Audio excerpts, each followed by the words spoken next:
Bonjour à tous et merci pour votre accueil. Ce que je vais dire va aller en droite ligne avec ce qu'a dit notamment le ministre sur le digital et tout l'impact que ça a, notamment pour le DSI. Comme ça a été dit, je suis associé au sein du cabinet Bearing Point. J'ai aussi commis un livre, Le digital en Afrique, qui est sorti en début d'année. Je vous incite à le lire, bien entendu. Et comme je suis gentil, je vais vous lire les deux premières lignes de la conclusion. Je commence par la fin, mais ça va me servir d'introduction. En fait, c'est une citation. L'Afrique a raté la seconde révolution industrielle, elle n'a pas le droit de rater la troisième. C'est pas moi qui le dis, c'était Alassane Ouattara, président ivoirien, lors du Forbes Forum de juillet 2014, il y a plus de 3 ans, à Brazzaville. J'avoue que j'aurais peut-être modifié des citations. Là, je ne l'ai pas touché, puisque c'est la vraie citation, et c'est en lien avec ce que le ministre a dit. Je pense qu'on pourrait dire l'Afrique a raté la seconde révolution industrielle. Les DSI n'ont pas le droit de rater la troisième. Parce que, quelque part, cette révolution industrielle qui est en train d'arriver, alors je sais que certains journalistes parlent de la quatrième, la cinquième, mais les économistes sérieux disent plutôt non, on est toujours dans la troisième. C'est en partie vous qui allez la faire. C'est en partie votre responsabilité. Alors c'est à la fois une bonne et une mauvaise nouvelle. C'est une bonne nouvelle parce que vous allez être des acteurs clés de ces changements dans les 5, 10, 15 prochaines années. Une révolution industrielle, c'est un processus long. C'est une mauvaise nouvelle, par contre, parce que ça va être une belle pression pour vous. Vous allez être au cœur de ces changements. Et là, cette fois-ci, vous n'aurez pas le droit à l'erreur. Parce que si vous travaillez dans une entreprise, eh bien, ça pourra être mortel pour elle. Dans une administration, ça pourra aussi avoir des conséquences graves. Troisième révolution industrielle, et là on est au cœur du débat de cette journée et demie de conférence, ça veut dire que l'IT est au cœur de l'innovation. Le monde a connu avant 2 révolutions industrielles. La première, on a su maîtriser la vapeur, on a développé un tas de secteurs industriels grâce à ça, et notamment le transport à grande distance de marchandises, chemin de fer, bateaux à vapeur, etc. Seconde révolution industrielle, on a maîtrisé l'électricité et l'extraction du pétrole. Et là, de nouveau, on a découvert de nouveaux secteurs industriels, le transport humain via l'avion, qui n'existait pas il y a 120 ans, via l'automobile, qui était un secteur naissant il y a 110 ans. À chaque fois, c'est des processus longs, une révolution industrielle. Ça prend des décennies avant de se faire, ce qui à l'échelle humaine est toujours compliqué à appréhender. Là, on est au cœur de la troisième, et la troisième, c'est celle de votre secteur. C'est pas la vapeur, c'est pas l'électricité, c'est des 0 et des 1. Là, je suis sûr que ça commence déjà à plus vous parler. C'est la capacité à numériser, digitaliser, comme on dit maintenant, c'est plus à la mode, l'information. Et quelque part, c'est là où vous êtes au cœur de cette révolution, parce qu'après le transport des marchandises, après le transport humain, l'enjeu c'est le transport de l'information. Et c'est le cœur de cette troisième révolution industrielle. Et c'est là où vous, dans vos administrations, dans vos entreprises, en tant que DSI, vous jouez un rôle clé. Et j'ai aimé bien le dernier intervenant qui avait tout à fait raison. Ce rôle clé, vous allez le jouer dans le digital, sinon votre fonction disparaîtra dans quelques années.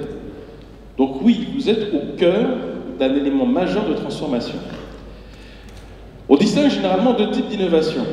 Innovation, je dirais, régulière, ça arrive très régulièrement, et puis innovation de rupture. Innovation tendancielle, vous l'avez déjà tous connu, surtout pour les plus expérimentés, notamment avec ce qui est le I de votre fonction, l'informatique, qui a permis d'améliorer la productivité, le travail d'un grand nombre d'entreprises. L'innovation tendancielle, on en connaît environ 1 ou 2 majeures par décennie. Donc vous l'avez déjà connu. Innovation de rupture, celles qui fondent les révolutions industrielles, on les connaît environ 1 fois par siècle. Et c'est ce que nous sommes en train de vivre, surtout depuis une dizaine d'années. Véritablement ce qu'on appelle une innovation de rupture, c'est-à-dire que c'est pas juste j'améliore la productivité dans l'entreprise, j'améliore les procédures. L'innovation de rupture, non, ça va au-delà, c'est je bouleverse l'économie, je bouleverse la manière de travailler, je bouleverse les modèles économiques. L'innovation de rupture, ça permet de créer des secteurs qui n'existaient pas. Il y a 120 ans, l'aviation n'existait pas, l'automobile n'existait pas. Il y a 20 ans, ça a été cité, Airbnb n'existait pas, Uber n'existait pas. C'est ça que nous sommes en train de vivre. Et vous, en tant que DSI, vous êtes au cœur de cette transformation parce que vous allez devoir la jouer dans vos entreprises. Et c'est pas juste l'informatique qui améliore la productivité des entreprises, c'est un grand débat des économistes depuis 25 ans, ça va au-delà. C'est comment je transforme l'entreprise ou mon administration, c'est plus dans la fonction publique, le lien avec le client, avec l'usager, la manière de travailler. Et donc, et c'est le cœur de ces 2 jours, hein, on est bien en quoi l'IT, qui est le fer de lance de cette 3e révolution industrielle, contribue à l'innovation business. Aujourd'hui, c'est vous qui êtes au cœur de ces décisions, c'est vous qui êtes au cœur de ces changements. Je prendrai un exemple européen et après je parlerai plus spécifiquement de l'Afrique. Il y a une société que je pense la plupart d'entre vous ne connaît pas parce qu'elle n'est pas du tout connue par le grand public, qui s'appelle Hoff. Hoff, c'est une entreprise allemande qui depuis presque un siècle, c'est numéro 1 mondial, fait les serrures pour les voitures. Donc en fait, c'est une entreprise de la 2e révolution industrielle. Son métier, c'est de faire les serrures des voitures. Ses clients, c'est les grands constructeurs, notamment européens, automobiles. Pas du tout connus du grand public. Et puis, il y a 2 ans, le DG de Hoff a dit il est en train d'arriver quelque chose qui est l'équivalent de ce qui nous a créé il y a 100 ans, à savoir la révolution industrielle, c'est le digital. Il faut qu'on fasse quelque chose, sinon, dans 10 ans, on sera peut-être totalement avalé. Et il a constitué une équipe avec son directeur de la stratégie, son directeur marketing et son DSI, en lui disant, aux 3, il faut qu'on fasse du digital. Ça veut dire quoi, faire du digital, quand on est une entreprise de serrure, de voitures, qui ne vend en B2B qu'à des clients constructeurs automobiles. C'est pas juste comment j'améliore telle ou telle procédure, je fais des meilleurs tableaux de bord, j'ai amélioré ici, non, c'est comment on change notre modèle économique. Et ce qui est sorti de ça, c'est que maintenant, Hoff, depuis le début de l'année, a un nouveau métier. C'est qu'ils ont un nouveau client. Ce client s'appelle Amazon. Et c'est un service qui est bundlé par Amazon aux États-Unis où vous pouvez déposer Amazon, les vendeurs d'Amazon peuvent déposer des colis dans les voitures de leurs clients. Parce qu'aux États-Unis, ils se sont aperçus qu'il y avait un problème.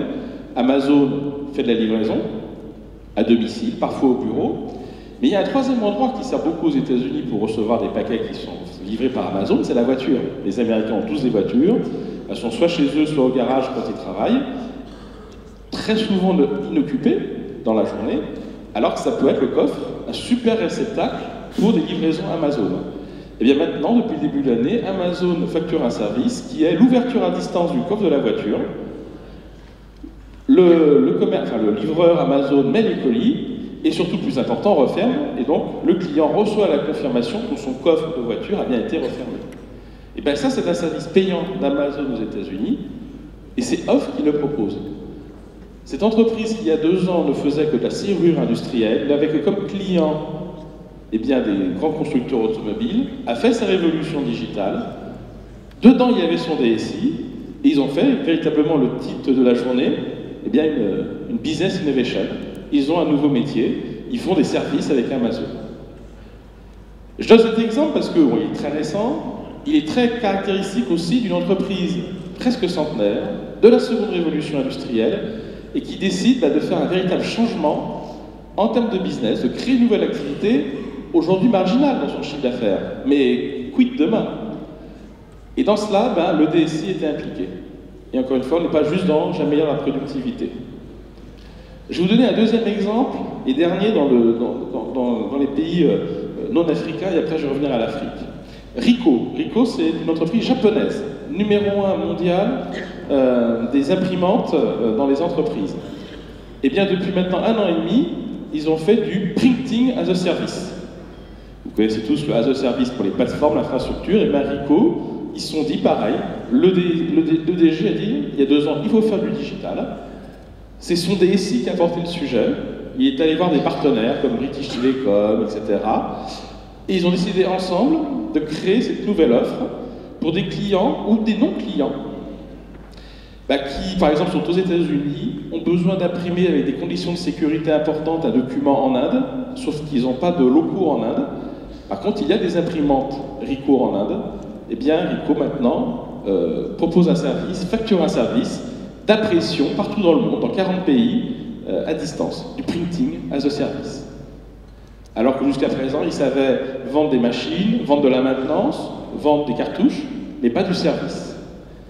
De nouveau, exemple d'une entreprise qui change de modèle économique à cause du digital. De nouveau, exemple d'une entreprise où son DSI était impliqué dans cette business innovation, business transformation. Et c'est ça, demain, ce que sera votre rôle. Et on remarque souvent que ça ne concerne pas que des entreprises start-up, pas que des entreprises du digital. À la limite, je ne vais pas vous parler de Uber, Airbnb ou autres, parce qu'eux, ils sont nés là-dedans. Mais d'entreprises, et également, pour en parler d'administration, qui décident d'utiliser le digital comme moyen de réellement se transformer. L'exemple de Off, l'exemple de Ricoh, encore une fois, c'était des entreprises très B2B, très produits, qui, avec le digital, deviennent de plus en plus services, voire usage. Je vends l'usage, ce qu'ils n'avaient jamais fait en presque un siècle d'existence.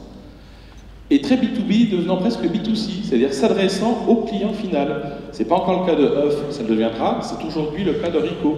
Ricoh n'avait que des clients entreprises, maintenant ils ont presque des clients finaux, des usagers. Et c'est ça aussi ce que permet cette transformation digitale. Et ce qui est intéressant dans ces deux exemples, c'est qu'à chaque fois, c'était pas juste le... C'était une impulsion du directeur général, mais l'exécution, il y avait le DSI. Et DSI aussi pour réfléchir de, ça veut dire quoi concrètement faire du digital? Et comment on le fait? Comment on y arrive? Parce que de B2B, je passe au B2C, de vendre une machine, je vends non pas seulement un service, mais un usage, ce qui est tout à fait nouveau. Et ça, c'est l'enjeu que vous allez vivre. C'est d'autant plus l'enjeu qu'il y a une différence majeure entre cette révolution industrielle-ci et les deux précédentes. Dans les deux précédentes, il y avait, allez, on va dire, 10-15 pays qui étaient assez actifs en termes d'innovation, de développement, mais au fond, très peu de pays bénéficiaires, une quarantaine. Dans la troisième révolution, les deux domaines se sont écartés. Aujourd'hui, il y a très peu de pays qui apportent l'innovation. C'est les États-Unis, c'est la Chine, c'est le Japon, c'est l'Allemagne. Je le regrette de ne pas réellement citer la France, mais tant pis pour moi. Et puis, l'autre différence, c'est que ça ne concerne pas 40 pays, pas 50 pays, mais quasiment 200 pays. Car aujourd'hui, et ça c'est une vraie différence avec les précédentes révolutions industrielles, c'est vraiment un phénomène mondial. Et l'Afrique est concernée. L'Afrique est concernée parce qu'en l'espace de 15 ans, il y a eu une véritable transformation qui n'est pas que technologique, qui est aussi sociologique, autour de l'accès au numérique, aux télécoms, etc. L'Afrique a fait en 15 ans ce que la France a fait en 80 ans.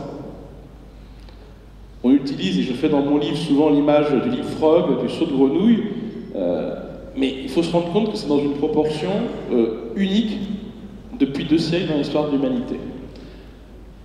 Pour moi, il y a eu 5 grands sauts qui font cette transformation digitale aussi en Afrique et pas seulement en Allemagne ou au Japon. Le premier, et là vous l'avez tous vécu, c'est ce qui s'est passé, allez, je vais être généreux, depuis 15 ans dans le domaine des télécoms. Il y a 15 ans, le taux de pénétration des télécoms en Afrique, c'était 1 à 2%. Aujourd'hui, le taux de pénétration réel, je ne parle pas des chiffres un peu gonflés, c'est 60-65% de la population. Donc je ne compte pas 2 fois les gens qui ont 2 portables. Passer de 2% à 65%, ça veut dire que vous avez fait, le continent dans son ensemble, le même gap que la France a fait en 80 ans. Vous l'avez fait en 15 ans. Et essentiellement, bien sûr, vous le savez, grâce à la téléphonie mobile. Dans aucun continent du monde, ce serait allé aussi vite, même en Asie, même en Amérique latine. Un rattrapage absolument fabuleux. Donc ça, c'est un vrai premier saut qui n'est pas fini, parce que si je vous dis que 65% des Africains, au global, je prends toute l'Afrique, les 54 pays, ont un accès aux télécoms, même de base, 2G, SMS, ça veut dire qu'un tiers n'ont pas cet accès. Et que, évidemment, c'est souvent les zones rurales, les pays enclavés, ça c'est une vraie question.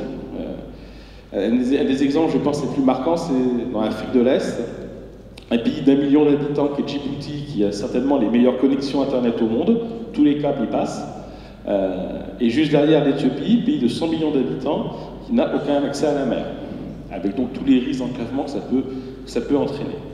Mais ça, c'est un vrai premier gap. Et celui-là, il est fondateur parce que c'est grâce à ça qu'aujourd'hui, je peux vous parler de digital et de transformation digitale, d'innovation digitale en Afrique, et pas uniquement en Europe ou en Asie. Le second saut, et je pense que beaucoup d'entre vous l'ont vécu, c'est le développement du mobile payment.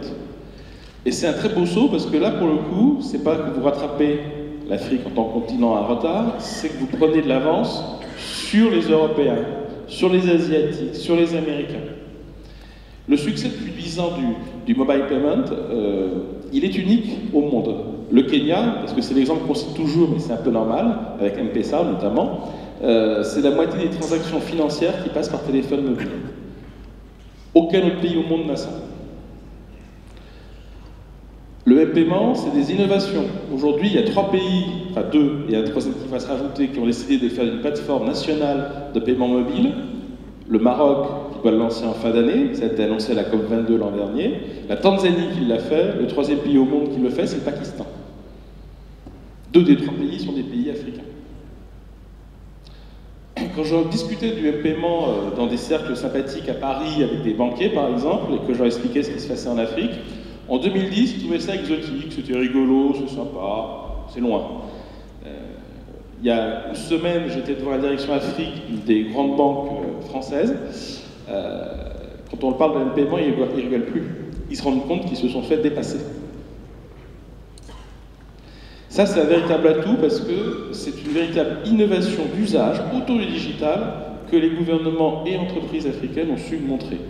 Cette vague-là, il faut que vous l'ayez en tête, elle est clé et c'est une vraie source d'innovation également pour vous DSI parce que quand on parle de paiement, vous imaginez, ça concerne beaucoup de transactions que vous avez à gérer. Je ne veux pas non plus dire que tout est parfait. En réalité, il y a 10 pays où ça marche vraiment le M-Paiement. Il y en a 44 où c'est en devenir. Quand on parle de M-Paiement, on est généreux. 85% des usages, c'est du transfert d'argent de personne à personne. Le fils qui envoie de l'argent à sa mère qui est au village.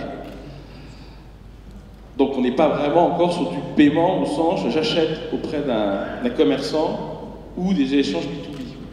On est encore très peu sur des sujets autour de crédit, autour de l'assurance.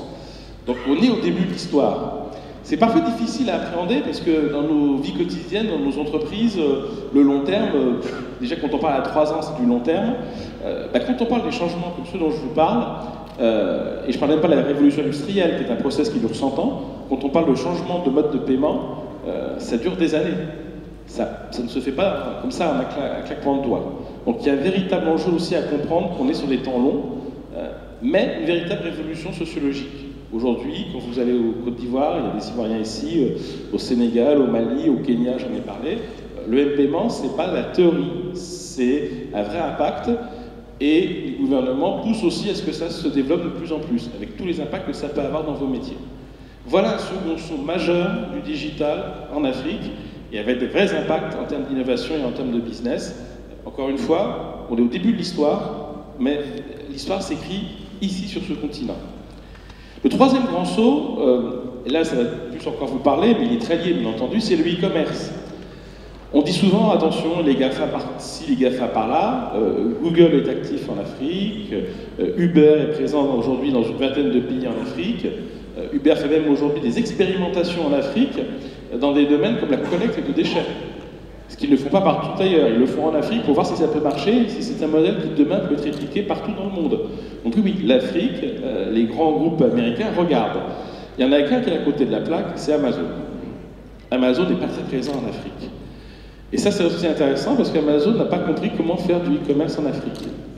Et en fait, depuis 5-6 ans, quelques startups africaines ont réussi à le faire. L'exemple le plus connu étant Jumia. Mais le e-commerce à l'africaine, ce n'est pas le e-commerce à l'américaine. On est plus dans une logique de place de marché que dans une logique de vrai e-commerce. Qui détient le bien, qui ne le détient pas. Mais aujourd'hui, concrètement, il y a un e-commerce africain. Ce que je ne vous aurais pas dit il y a 5 ans. J'étais il y a peu de temps à Ouagadougou, j'avais des marchands qui m'expliquaient qu'en fait, ils avaient mis en ligne leurs marchandises et que c'était des clients de l'autre côté de la frontière, qui est pas loin, commandaient en avance et venaient chercher et payer les produits sur place et retournaient dans l'autre pays voisin. Et donc pour eux, ça avait un vrai impact en termes d'activité, en termes de business. Vous, en tant que DSI d'entreprise, c'est au cœur de vos enjeux. Aujourd'hui, on peut effectivement faire du business en Afrique autour du e-commerce. C'est le fameux click and mortar dont parlait l'un des précédents intervenants. Donc ça aussi, c'est une réalité plus récente encore, hein. Ça fait vraiment 5 ans que ça se développe, mais via les places de marché, il y a un enjeu business, on est de nouveau dans la business innovation, et d'ailleurs, eh bien, les DSI sont quand même au cœur de ces questions-là, parce qu'il y a la question des transactions, de la sécurité des données, etc. Le quatrième grand saut, il est aussi important, c'est le e-gouvernement, c'est-à-dire c'est la partie secteur public. Je sais que dans la salle, il y a des DSI, des administrations. Ne croyez pas que ça concerne que vos collègues du monde privé. Vous aussi, vous êtes en plein dedans. Et d'ailleurs, le ministre l'a très bien dit. Vous êtes en plein dedans parce que, quelque part, une administration, on estime que 80% du travail d'une administration, c'est de l'échange d'informations. Or, cette révolution industrielle, c'est bien une révolution industrielle autour du transport de l'information. Donc ça veut dire que techniquement, 80% du travail des administrations va être impacté par le digital. Quand vous êtes les DSI d'une administration, vous êtes énormément concernés. Et derrière ce qu'on appelle cyber-administration, e-gouvernement, il y a différents noms, eh bien, il faut bien avoir conscience que ce sont des choses concrètes, autour de la santé, autour de l'éducation. Ça fait 10 ans qu'on en parle, il y a encore beaucoup de choses à faire, hein. Ça n'a pas beaucoup avancé, mais aujourd'hui, les gouvernements sont au cœur aussi de ces transformations. Et quand je reprends la phrase d'Alassane Ouattara, ça ne parlait pas que des entreprises privées, ça parlait aussi des administrations. Et aujourd'hui, c'est un enjeu clé pour vous, et ce n'est pas juste un effet d'image, ce qui pouvait être le cas il y a quelques années. Bon, on fait de l'e-gouvernement parce que ça fait bien. Non, non, aujourd'hui, ça a un vrai impact dans les relations que le gouvernement, l'administration a avec ses usagers, ses citoyens, ses entreprises, ses associations, voire ses partenaires internationaux. Donc là encore, vous êtes au cœur de ces enjeux, de ces problématiques. Et puis le cinquième saut quantique, entre guillemets, autour du digital en Afrique, c'est ce qu'on appelle l'économie des plateformes. C'est la capacité, grâce au digital, à fédérer plein d'acteurs autour d'un service, autour d'une offre. Et c'est aussi bien valable pour les entreprises que pour les gouvernements. Historiquement, on avait une chaîne de valeur très simple. J'ai mes fournisseurs, j'apporte de la valeur ajoutée, je la vends à mes clients.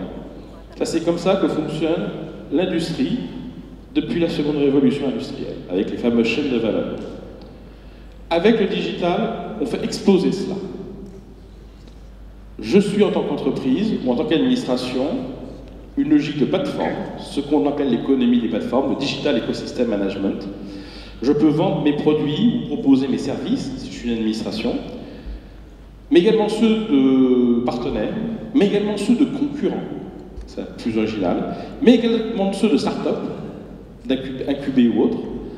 Je peux faire une sorte d'assemblage de ces services, de bundle, comme on dit en anglais, et après je peux les vendre à mes clients, à des clients que je ne connais pas, à des clients de mes concurrents. Ça change d'état d'esprit, hein. Et voire à des clients finaux que je ne connais pas encore.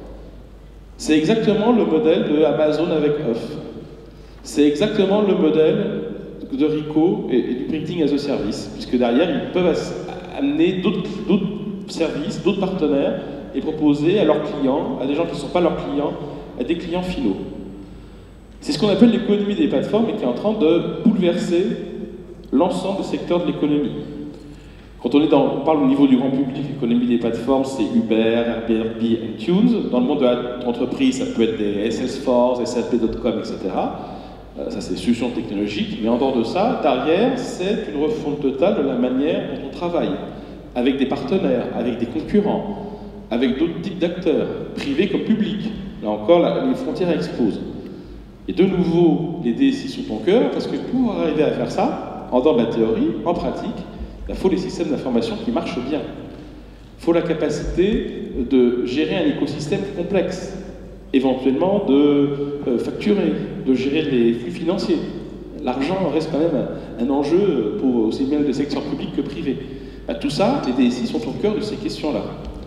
Aujourd'hui, vous avez en France, dans le monde, une grande instance de standardisation qui s'appelle le TM Forum, le Telemanagement Forum, qui gère l'ensemble des grandes procédures justement autour de tout ce qui est transfert de données, d'informations, de monétisation. Aujourd'hui, ils n'ont plus qu'un débat, pourtant il y a plein de sujets, hein, l'IoT, la blockchain, c'est l'économie des plateformes et comment arriver à fédérer, et au TM Forum, je pense que certains d'entre vous y sont, c'est essentiellement des DSI, c'est comment arriver à fédérer et à avoir les outils qui permettent de gérer tout ce monde sympathique, certes, en termes d'image, mais aussi très complexe à gérer. Pourquoi très complexe? Parce qu'il faut gérer un écosystème de partenaires, et c'est pas toujours évident, parce que tout le monde ne fonctionne pas de la même manière.